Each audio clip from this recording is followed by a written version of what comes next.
Tens of millions of people are waking up to sub-freezing temperatures. Blizzard-like conditions hit yesterday, creating dangerous travel.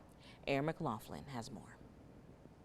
This morning, the polar plunge punching through the heart of the country, from Minnesota to Maine, with frigid temps stretching all the way down to Florida, and more than 40 million under cold weather alerts.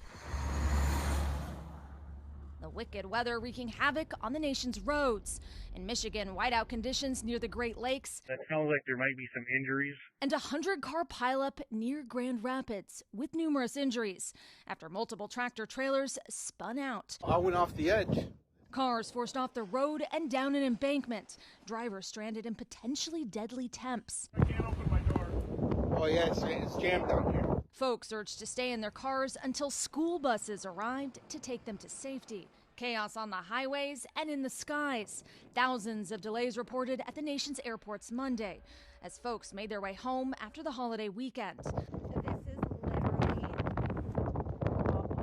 The travel despite temperatures plummeting across the Midwest, fueling a surge in the number of emergency calls in Milwaukee, with wind chills as low as -24. How dangerous are these temps?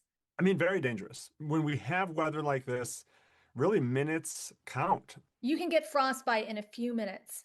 In a few minutes, yeah, under 10 minutes in weather like this, when you have that blowing wind along with the cold. From western New York to Ohio to New England, they're digging out and cleaning up from the weekend as temps drop another 10 degrees.